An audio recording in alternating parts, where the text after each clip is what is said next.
En esta ocasión miraremos qué es un cuadro sinóptico y cómo se hace. Primero hablaremos de la definición.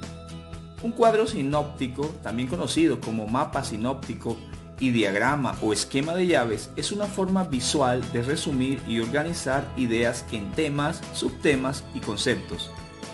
Esta herramienta sirve para identificar la información más importante de un texto y así comprenderlo mejor. Es una técnica ampliamente usada para organizar el contenido de conocimientos de manera sencilla, lógica y condensada.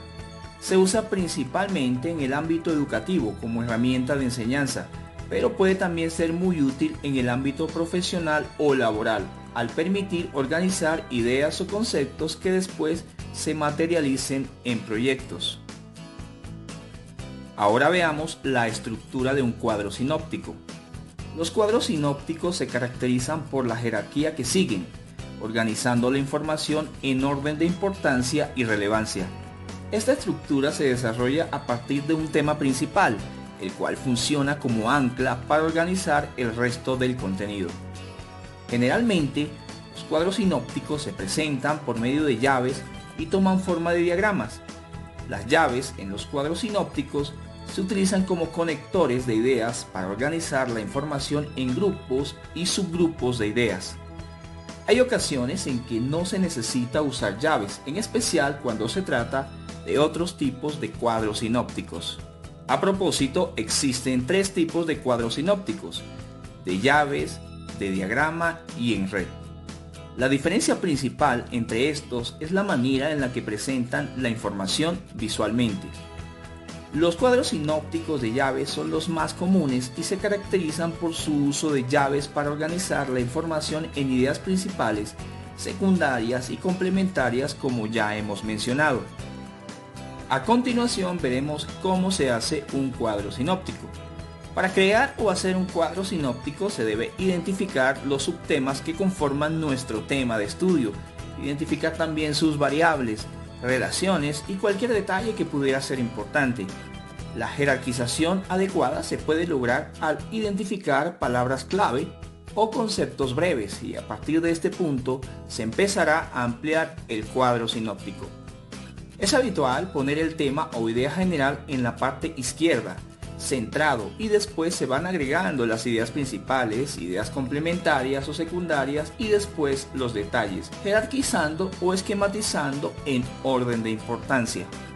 En este sentido, la construcción de un cuadro sinóptico inicia con la revisión general de un tema, lo que permitirá identificar cuáles son las ideas principales, ideas secundarias y los datos relevantes. En esta fase es importante realizar un buen análisis y clasificación de las ideas. El siguiente paso es crear la estructura del cuadro sinóptico como tal.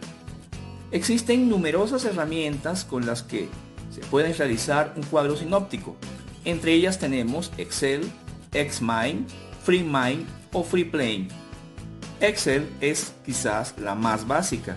Tiene la ventaja de proporcionar mucho espacio por si tenemos que crear una jerarquía con muchos niveles, y se puede crear las llaves fácilmente y ajustarlas de acuerdo a las dimensiones del cuadro sinóptico. Finalmente, mostraremos algunos ejemplos de cuadros sinópticos con diferentes temas.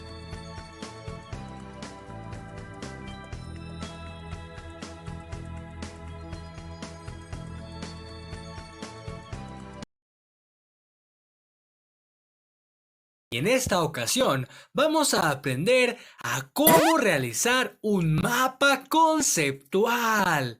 Este tipo de organizadores gráficos son muy útiles en nuestra vida cotidiana de estudio para poder aprender mucho más rápido sobre algún tema en particular.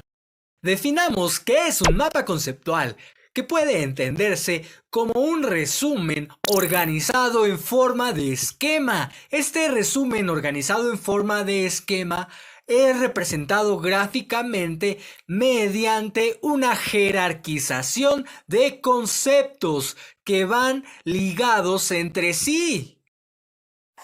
Los elementos de un mapa conceptual son El título. ¿De qué va a tratar tu mapa conceptual? Desde luego, los conceptos o la información que vas a escribir en tu mapa conceptual. Generalmente esta información la obtienes de las fuentes de información que vayas a utilizar.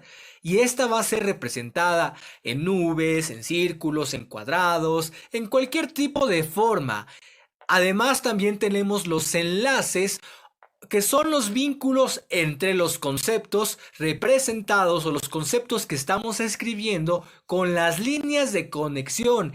Estos enlaces también podemos conocerlos como conectores, y las líneas de conexión pueden ser flechas que van a dirigir el concepto que ya estás explicando con el siguiente concepto a desarrollar.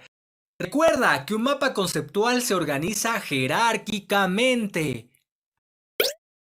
Ahora sí, ¿cómo se elabora un mapa conceptual? Primero que nada, debes de tener bien claro e identificado el tema del cual quieres desarrollar el mapa conceptual, y para ello pues es necesario que antes que nada tengas en cuenta qué es lo que quieres conocer acerca de la información que quieres presentar.